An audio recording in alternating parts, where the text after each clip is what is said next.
From NJ PBS Studios, this is NJ Spotlight News with Brianna Venozzi.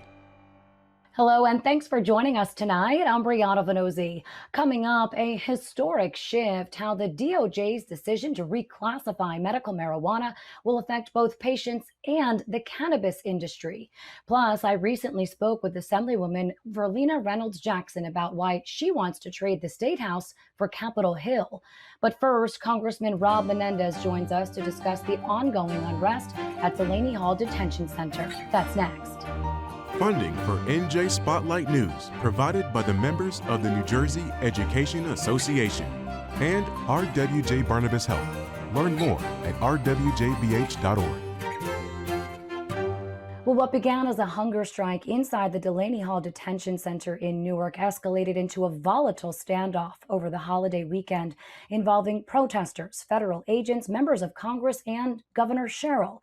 Demonstrators gathered outside the facility, which has been in the spotlight since reopening a year ago, amid allegations of inhumane conditions and retaliation against detainees, claims DHS denies. Tensions intensified when agents pepper sprayed the crowd, with Senator Andy Kim among them.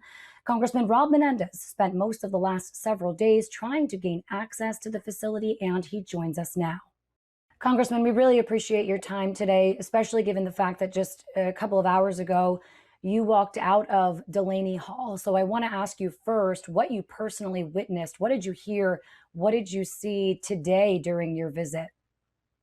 Yeah, thanks so much for having me. You know, what you continue to hear from the individuals inside Delaney Hall is, yes, the conditions are horrible. Yes, they don't have access to the health care that GO and ICE says they do, that the food is terrible. But overwhelmingly, what you hear is a lack of understanding of why people are there. These are people who have been going through the immigration process, people who are getting picked up at ICE check-ins and at court hearings, people who are married to U.S. citizens and have U.S. citizen children. There are individuals there who are pregnant. That's who's being held at Delaney Hall, not the individuals that Trump and the administration claim that are there. These are people who are our community members, who go to church with us, who send their kids to school with our children, and they are increasingly ending up at Delaney Hall, which is why we've been fighting so hard to hold this administration accountable, to try to shut down Delaney Hall, but to bring these stories to the public. How did this situation, though, escalate so dramatically? From what we understand, there was a peaceful hunger strike protest. There are often demonstrators outside Delaney Hall. But now, as we speak, we have Senator Andy Kim, who was exposed to pepper spray, protesters who say they've been tackled and injured, pepper balls being deployed outside Delaney Hall. How did we get to this? Well, I mean, ICE continues to escalate any situation that they can. My belief is that, there's no need for ICE to be out on the street engaging with, family members and advocates the way they were. But they did so because they wanted to shift the narrative from what's happening inside Delaney Hall to the situation that they manufactured outside. Including, firing off rubber bullets, including using tear gas and pepper spray, including, Senator Kim being impacted by that. They want that to be the narrative, especially, in right-wing media. And that's the narrative the administration wants to spin. And I believe that they really sort of escalate a situation that didn't need to head in that direction, because they want the conversation to be focused there instead of the individuals and the stories of the individuals who are being held inside Delaney Hall. DHS, as you know, and ICE, they've issued some pretty strongly worded statements. They say that agents used, quote, minimum force necessary after protesters blocked vehicles. From what you witnessed, how do you balance that? How do you respond to that? Listen, ICE is consistent at least one thing, which is always spinning their narrative and the administration's narrative. The reality is that most of the people who were outside are family members, volunteers who help family members who are visiting loved ones, lawyers, members of the ACLU, members of immigration advocacy groups, people that are there for the right reasons. That was the overwhelming number of people that I encountered in the last several days. But the administration's going to do what they've done since day one, which is try to sell a narrative to the American people. And our responsibility is to pierce through that narrative so people understand the truth of what's happening, to balance against what this administration is doing.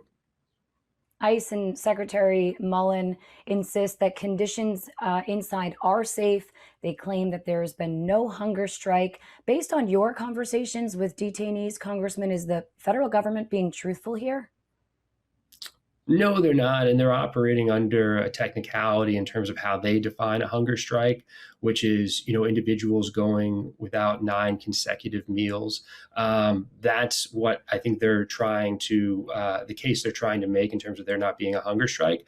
But the reality is there's many individuals, both male and female, inside the facility who are participating in a hunger strike. And if the secretary has any doubt about that, he can visit at any time, as can my Republican colleagues, including the 3 here in New Jersey. But they refuse to do so. They issue press releases instead of showing up on site at the facility to have the conversations that so many of us have been having with the individuals there. But I welcome them to come anytime, because if they could speak with these men and women who are being held at Delaney Hall, I think they would come out with a much different understanding of what's happening. Some of those colleagues have called this a political stunt by Democrats. I mean, again, because they want to diminish our work and really the reality of what's happening inside. They don't want to have a conversation about the fact that there are pregnant women inside Delaney Hall. They don't want to have a conversation about the fact that the overwhelming majority of these individuals have no criminal record, because it's in direct contrast to what the administration has been selling the American people from day one of this administration. So, they're gonna throw insults at us. They're gonna try to distort the truth. But ultimately, by showing up, by sharing these stories, by communicating them with the American public, we can push back against that false narrative from the administration. I assure you, these are not political games. This comes out of a deep concern of the individuals who are being held there at Delaney Hall. What explanation were you given, Congressman, after you tried to gain access for 18 hours? I understand that you were there overnight, about being denied that access. What did they say? Yeah, so I showed up about 8:30 on Sunday night to conduct an unannounced oversight visit, as I have a legal right to do and have exercised many times before. And at first, I was told that it wasn't going to happen by a GEO employee. I said that's not satisfactory. I need to talk to someone from ICE. You're not allowed to bring your phone in, so I had to communicate through other individuals. And eventually, around 10 o'clock. A deputy field office director from the Newark office of ICE told me that because of what was happening on the outside, where those peaceful protesters were, that it was an unsafe condition, which I pushed back against and said, listen, I was able to come in here. I've seen cars come in and out of the facility in the hours that I've been here. It's just categorically false that the conditions outside would prevent you from coming here to give me the ability to do this oversight tour. And then it pivoted to, well, it's 10 o'clock at night. This isn't really a convenient time to do that. Nowhere in the statute does it say you have to come between the hours of 9 and 5, Monday through Friday. The point of doing an unannounced visit and having the legal right to do an unannounced visit is you can go anytime you want to see the conditions at any particular time. And it's pretty clear why they wanted to prevent me from coming in. I wanted to see my constituent, Martine Soto, whose wife is 4 months pregnant, has been there every day outside and inside when she can be during visitation hours. And they did not want to let me in because they had every intention of moving Martine, which they eventually did at about 2 a.m. in the morning in the dead of night. Congressman Rob Menendez, thanks so much for your time. We really do appreciate it. Thanks so much for having me on. I appreciate it. The federal government made news recently when the Department of Justice moved to reclassify medical marijuana from a Schedule 1 to a Schedule 3 drug. That means marijuana will now be considered as a drug with potential medical benefits and a moderate to low likelihood for dependence. So what does that mean here in New Jersey, where medical and recreational marijuana use has been legal for several years? Here to explain is Bill Caruso, chair of the cannabis practice at Archer Law. Bill, great to have you on the show. Thank you for taking a minute. Now, obviously, here in New Jersey, medical and recreational marijuana is legal. But from a legal standpoint, what does it mean that the federal government is rescheduling medical marijuana? I feel like this is one of these weird questions where like you're looking for answers, and the real answer right now is nobody really knows. I think we're moving in the right direction. I think that's what we can affirmatively say right now. I think this is extremely positive because we've seen so many states that have either adopted medical or adopted recreational adult use cannabis programs, in spite of the fact that the feds have done literally nothing on this issue. And now you're starting to see some incremental change. But the devil's really going to be in the details. How is this going to be impacting research? How is this going to be impacting tax policy? How is this going to be impacting the ability for interstate commerce and all sorts of other things related to banking? And the short answer right now is we just don't know. We're at the real nascent stages of this really exciting announcement. So, just to your point, the Justice Department and the DEA issued a statement. And in that statement, I want to read this one portion. They say this action recognizes longstanding regulation of medical marijuana by state governments, as you said, and the need for a common sense approach to this reality. They say this is all part of the president's approach to really incite efforts to expand treatment options. You mentioned it could have impacts on research here in New Jersey. Help us understand what research maybe has been on pause because this has been scheduled as a Schedule 1 drug for all these years. Well, listen, if you're, and listen, New Jersey has some of the top research opportunities here in the nation. We have some of the best medical institutions here in the nation. But there's a problem when the federal government is treating this as a legal activity. Those legitimate institutions are not going to risk both reputation, federal dollars, and potential criminality, although I think it's less of a concern, by dabbling in this important research. So there's an impediment there. This announcement is signaling to these institutions it may be okay to begin looking at this. The other side of the coin, too, is it's signaling out to our medical operators here in New Jersey that in the cannabis program that there's a safe harbor for you. The DEA started to outline the ability to come in through a portal and now self-register. This is the sign, right, that we're actually starting to see the federal government open up to this idea that medical cannabis is absolutely a benefit for treatment, for further study and research, and the ability to have that accounted for now at the federal level through the DEA, and the ability now to allow down the line potentially partnerships with hospitals, universities, long-term care settings, pharmaceutical companies, and all the like, that we can begin to see more focused research on the benefits of cannabis.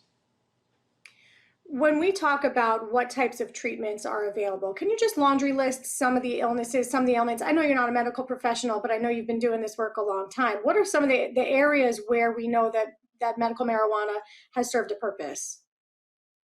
Well, listen, you know me as a former policy guy. I had the pleasure of working in government for a very long time, but my efforts to help legalize and destigmatize were built solely on the medical side and the benefits that we have, and the fact that we aren't truly getting at all the research that needs to go on. Moreover, we're stigmatizing people that are using cannabis to treat a variety of ailments, whether it's epilepsy, whether it's depression, whether it's pain management that doesn't come with the scourge of addiction that we saw ravage people related to opioids. There's anti-spasmodic properties of cannabis. And so there's a lot of developing opportunities here where we can see true benefit for folks that can be treated with cannabis rather than other drugs, or treated with cannabis better than sort of drugs that are on the market right now with other side effects. I want to see that research developed here in New Jersey. There's economic development opportunities. There's true investment and wealth opportunities for companies that are going to partner with cannabis companies and researchers to develop the new drug for epilepsy here in New Jersey, to develop step-down drugs that are going to treat addiction, and develop new products in this market. I want those jobs. I want that intellectual property, and I want that revenue and tax revenue. I'm sure our governor and legislator want that too, to stay here in New Jersey. And I think there's some exciting opportunities there. Yeah, and I think cancer also is a space where we've seen medical marijuana used as a pain reliever, and one in particular. The feds also rolled out this medical marijuana dispensary registration portal.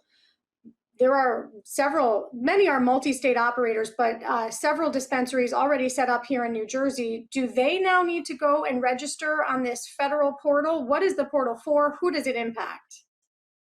So it's not just the dispensaries; it's really every aspect of this sort of cannabis effort. Manufacturers have the ability to apply to, wholesalers, distributors too. Here's the thing: I'm an attorney. I'm not your attorney. If you're right here at home, I would definitely advise both medical operators and adult use operators to consult with counsel prior to applying anywhere. The DEA has opened this portal. They've encouraged medical operators. So we have dual use in our state. We have folks that are both. This only applies to the medical side. So that's the first start. The second is, what are the ramifications? One is cost. There is a cost associated with applying here.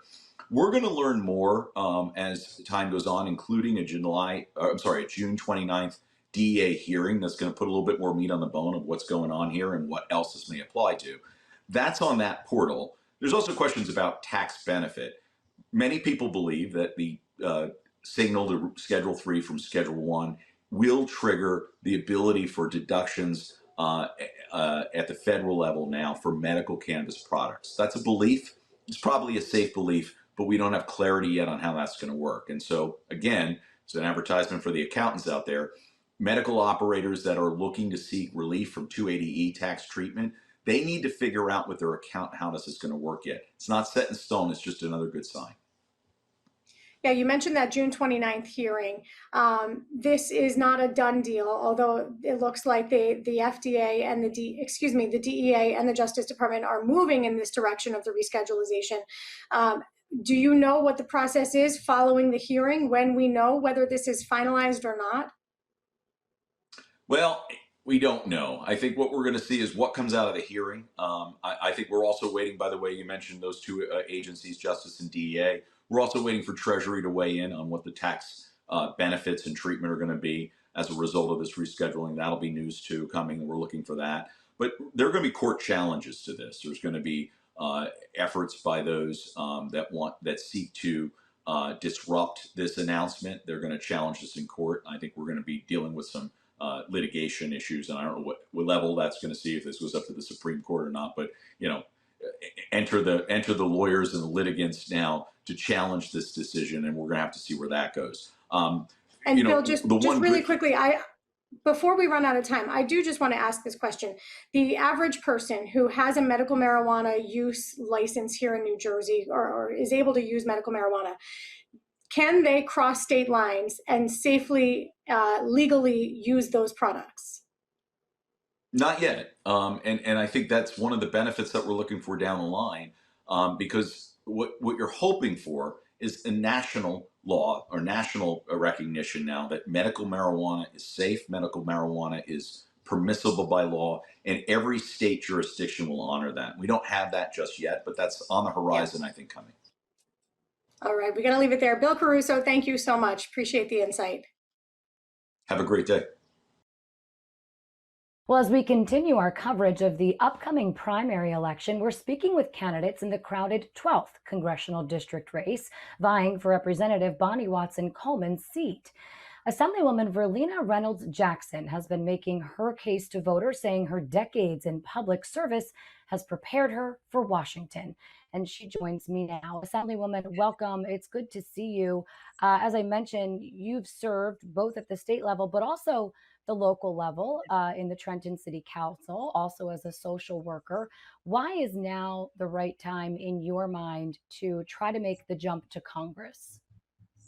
Well, thank you so much for having me here today. And listen, I have over 30 years of experience inside and outside of government. And as you said, I come from local government. I served on Trenton City Council for 7.5 years. I'm in the legislature right now. This is my 5th term, going into my 8th year. And our country is in a crisis. We need someone with my type of leadership skills and the ability to get things done. I'm not just introducing bills, I'm getting things passed into law that's really having a positive effect on our communities. So when I talk about I'm working towards making sure we have affordable health care, access to health care. I'm fighting for education right now. I'm chair of education, and I want to continue to see us fund our school districts. I want to see us make sure that we address those hard problems that we have with the school funding formula. But we can see what's happening at the federal level. The big ugly bill, the BBB, whatever you want to call it, has cut trillions of dollars from our state. And I want to go to Washington to fight for us, taking what I've learned here at the state capitol to Capitol Hill. I'm fighting for against medical debt. We've done an amazing amount of work around that. And I want to make sure that just because you get sick, you don't lose your home or you don't go bankrupt. I want to fight against this administration from taking food out of our children's mouths. The SNAP program has been cut. Who does that?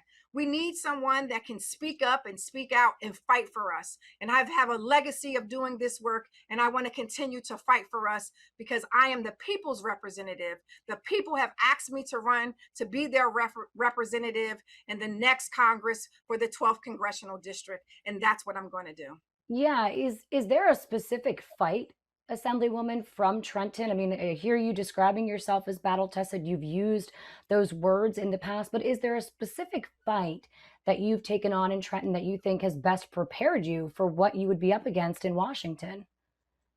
Absolutely. When we talk about affordability, we're talking about our utility bills. We're talking about the gas prices that go up. We're talking about our groceries. We're talking about prescription drugs. We're talking about the unaffordability of housing costs that keep rising and rising. We're talking about fighting against the SAVE Act. They're trying to steal our elections. And I've been fighting for the John Lewis voting rights bill for the past 4 years. And I know we have the support. This isn't a D or an R issue, especially when we're talking about protecting the right to vote. Even when we go to the gas pump, it's not a D or an R issue when your prices have gone up by $20 or $30. It's not a fight or D and R issue when you go to the grocery store and you're trying to pay for your groceries. That am I going to get a full cart, a half cart, or a quarter cart? These are affordability issues that we're fighting for right now. My prescription drugs, am I going to be able to afford this new increase? I've seen prices go from $0 to $25 to over $200. I get calls from seniors all the time. They're trying to figure out, how do I manage this? I want to go to Washington to continue to fight for affordability issues in the state of New Jersey. Our utility bills have gone skyrocketed. We know this is happening because of our AI data centers. We're fighting for this in New Jersey, but I want to go to Washington to make the AI and the data centers pay their fair share and not on the backs of consumers. Let me ask you about immigration enforcement. You've supported legislation for more transparency around ICE and their operations. Some Democrats are calling, though, for ICE to be abolished altogether. Others want reforms, like you have said. Where exactly do you stand on that? I think ICE has lived out its useful life. I think it should be abolished. When I think about what's happening and how they're ripping families apart, literally, they are not protecting us. They're using our own military against citizens and residents that live here in our state. I'm fighting against this now, and I think we need to come up ultimately with a pathway to citizenship. People love our country. They want to be able to come here. They want to invest in our communities. I have business owners now that are just trying to file their paperwork, but are being detained for just following the process. There's a whole lot of illegal stuff that's happening. People aren't following the due processes that are happening here. And I've been fighting against this, and I'm going to continue to fight when I go to Washington as well. Voters, many voters anyway, are also paying close attention to the conflicts in the Middle East, the ripple effects that that's having on life here. You've said, Assemblywoman, that you are both pro-Israel and pro-peace. How do you balance support for Israel's security with, growing concerns and, quite frankly, anger over civilian casualties and U.S. military aid?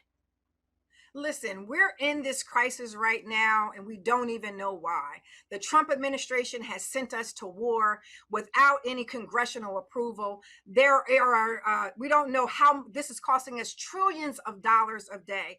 No war powers, no congressional approval. And I think we also need to look at, I've said that I am pro-Israel. I believe in their right to exist. I believe they have the right to defend themselves. And I believe that we are a humanitarian country. The peace that I keep talking about is the senseless bombs that are crushing our civilians and children. And just there is absolutely ridiculous what this Trump administration is doing. And so I'm standing up to fight back to say, Congress needs to take control of what it's doing. We need to enact the War Powers Act. We need to stop what's happening. It's senseless and it's shameful. And I feel for both countries that are fighting to come up with a two-state solution. And that's what I want to try to do, is to be able to do that. But the Trump administration has gotten rid of all of the diplomats. There is no one to be able to negotiate, and he's doing a poor job at it. And it is reckless, and it's costing us thousands of dollars. It's costing us lives that's happening, that are dying because of this war. And Congress needs to step up. And this is what I'm going to do when I go to Washington. I'm going to continue to fight for us. Assemblywoman Verlena Reynolds Jackson, thanks so much for your time. Thank you, thank you, thank you. That's going to do it for us tonight. I'm Brianna Venozzi. For the entire team at NJ Spotlight News, thanks for being with us. We'll see you right back here tomorrow. NJM Insurance Group, serving the insurance needs of residents and businesses for more than 100 years.